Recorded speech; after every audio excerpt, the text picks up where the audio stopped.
जय सेवा, जय सेवा। आज या ठिकाणी संपूर्ण जिल्ह्यातून, गोंदिया जिल्ह्याच्या कोन्याकोपऱ्यातून आलेला माझा आदिवासी बांधव या ठिकाणी जमलेला आहे।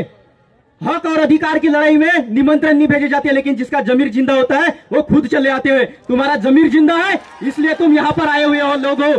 5 जानेवारी 2011 सुप्रीम कोर्टाचा जजमेंट आहे की आदिवासी इस देश का मालक है और उसे हक, सम्मान और अधिकार मिलना चाहिए। आणि जर तुम्ही खरंच या देशाचे मालक आहात तर आज तुम्ही या जमिनीवर काऊन बसल्या?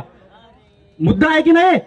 तुम्ही जर या देशाचे मालक आहात, 5 जानेवारी 2011 सुप्रीम कोर्टात जजमेंट आहे की तुम्ही या देशाचे मालक आहात, तरी पण आमच्या गोंदिया जिल्ह्यामध्ये, या गोंदियाच्या ठिकाणी 1985 पासून आदिवासी मुलांचे वसतिगृह बनलेलं आहे। तरी पण आतापर्यंत एवढे नेते आम्ही मोर्चे करतो, एवढ्या नेत्यांना बोलवतो, तरी पण आमचे हक्क आतापर्यंत आम्हाला हॉस्टेल का बरं मिळालं नाही? का बरं मिळालं नाही? आमच्या शिक्षणावरती आम्हाला लाथ मारून आम्हाला इथून का आमचं शिक्षण कमी करायचं, यांचे काय विचार आहे की आमचं शिक्षण आमचे पोरं शिकले पाहिजे? कारण की गोंदियाच्या कोन्याकोपऱ्यामधून आजही अर्धा वर्ष निघून गेला तरी पण आमच्या पोरं आतापर्यंत शाळेत आलेले नाही, कारण की त्यांना हॉस्टेलची सुविधा बरोबर मिळत नाही। का बरं? असं सांगतोय मी तुम्हाला, या सर्व इथे बसलेल्या नेते मंडळींना, की तुम्ही लवकरात लवकर आमच्यासाठी आदिवासी मुला मुलींचे शासकीय वसतिगृह याच्यासाठी काहीतरी उपाययोजना करा, नाहीतर तुम्ही आपले पद रिक्त करा। तुम्हाला मी एकच सांगतोय,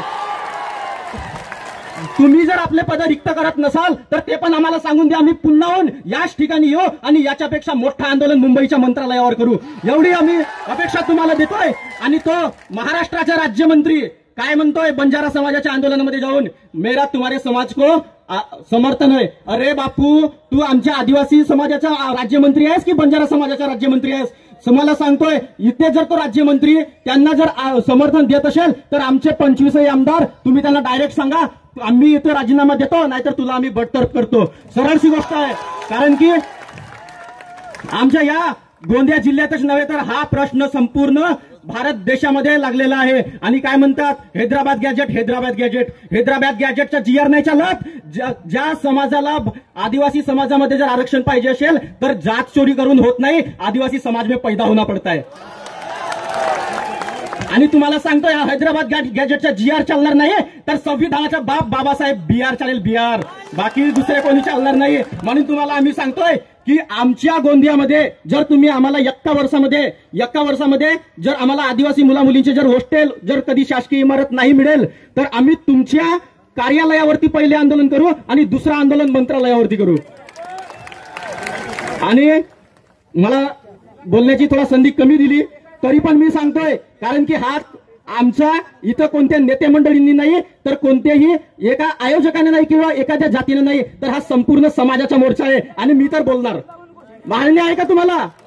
मी तर बोलणार, माझ्यासाठी जे टायमिंग दिली होती त्याच्यापेक्षा 2 मिनिटं जास्त बोलेन, पण बोलेन, कारण की बिरसा मुंडाने बोला है, नेता का बेटा नेता नहीं और राजा का बेटा राजा नहीं, समाज के गरीब इंसान का भी बेटा आगे बढ़ चढ़कर नेतृत्व करना चाहिए। और मैं तुम्हारा बेटा हूं, इसलिए आगे यहाँ पर बैठ रहा हूं, और मैं तुम्हारे हक अधिकार के लिए मैं बोलना चाहता हूं, और हमारे समाज के लिए, हमारे अगर बच्चों को तुम अगर पढ़ाई से दूर रखते हो, आज इतने सारे अफसर यहाँ पर लगे हैं, पुलिस अफसर, आता आपण जिल्हाधिकारी ऑफिससमोर आमच्या पोरगा कलेक्टर बनल, पण केव्हा आमच्या पोराला तर हॉस्टेलच मिळत नाही। केव्हा बनल आमच्या पोरगा कलेक्टर? केव्हा बनल आमच्या पोरगा आयपीएस नाही, आयएएस? केव्हा बनेल? तुमच्यासारखा आमदार खासदारी बनायला गेला तर किती 7% आरक्षण, फक्त 7, 100 भेटतील 7 तर बाकीचे 93 जातील कुठं जातील? 93 यांच्याही जीवना मरणाचा प्रश्न आहे। आणि या सर्व गोष्टी तुम्ही आमच्या संसदेमध्ये मांडा, आपल्या विधान भवनामध्ये मांडा, आणि सर्व इथले जे नेते मंडळी आहेत ज्यांनी मला बोलायची संधी दिली त्या सर्वांना माझं एकच म्हणणं आहे की आमच्या हॉस्टेलसाठी तुम्ही काहीतरी करा, आणि आमच्या शिक्षणासाठी। आणि पेसाचा जो कायदा आहे तो या जिल्ह्यामध्ये लागू असायला पाहिजे, कारण की हा जिल्हा गोंदिया जिल्हा असून हा आदिवासींचा जिल्हा आहे, आणि या जिल्ह्यामध्ये पेसा लागू झाला पाहिजे। आणि जास्त काही न बोलता आज मला इथं आयोजकांनी बोलण्याची संधी दिली, मी इथं 2 शब्द आपले थांबवतो। जय हिंद, जय भारत, जय सेवा, जय जोहार।